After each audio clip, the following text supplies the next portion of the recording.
Hello, good morning. কেমন আছেন সবাই? আশা করি সবাই ভালো আছেন এবং সুস্থ আছেন। আমার গাছের আরেকটা পিঙ্ক জবা। আজকে হবে ডিমের ঝোল, তাই চলে এসেছি রান্নায়। পেঁয়াজ কেটে নিচ্ছি, আলু দিয়ে ঝোলটা হবে। তাই কড়াইয়ে তেল দিয়ে নুন দিয়ে বসিয়ে দিলাম আলু ভাজা। আলু ভাজা হয়ে গেলে দেব ডিম ভাজায়। ডিমটাকে দিয়ে দিলাম ভাজতে। ডিম ভাজা হয়ে গেছে, এবার তুলে নিচ্ছি। এরপরে তেলের মধ্যে তেজপাতা, দারচিনি আর একটু জিরে দিয়ে দেবো। দিয়ে পেঁয়াজটাকেও দিয়ে দিলাম। ভাজা ভাজা হয়ে গেছে, এবার একে একে কাঁচা লঙ্কা দিয়েও ভেজে নেব।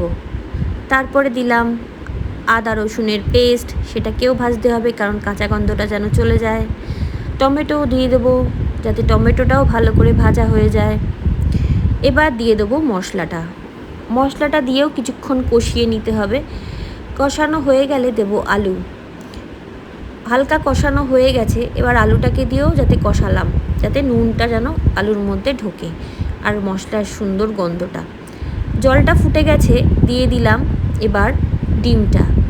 টেস্ট করে দেখি, হ্যাঁ ঠিক আছে। খাওয়া দাওয়া হয়ে গেছে, এবার বেরোলাম এয়ারপোর্টের উদ্দেশ্যে। রাস্তাটা কি সুন্দর না, মেঘ করেছে, বাপরে বাপ, ঝমঝমিয়ে নামবে। আমরা চলে এসেছি হায়দ্রাবাদের আউটার রিং রোড রাস্তায়। এই রাস্তাটার নাম হচ্ছে Jawaharlal Nehru outer ring road. এই রাস্তাটা পুরো হায়দ্রাবাদটাকে ঘিরে রেখেছে, যাতে সব মানুষের চলাফেরার রাস্তায় সুবিধা হয়।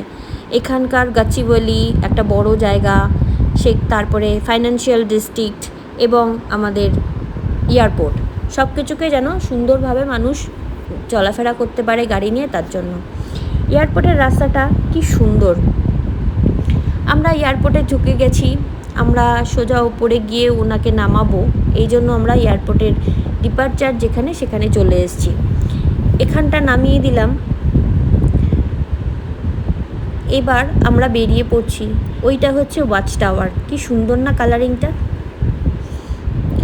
এয়ারপোর্ট থেকে আমরা এবার বেরিয়ে গেলাম। এবার এই টোলটা পেরিয়েই আমরা আউটার রিং রোডে উঠে পড়লাম। এইবার এই রাস্তা ধরে সোজা চলে গেলে আমরা ফাইন্যান্সিয়াল ডিস্ট্রিক্ট ধরে আমাদের বাড়ির উদ্দেশ্যে চলে যাব।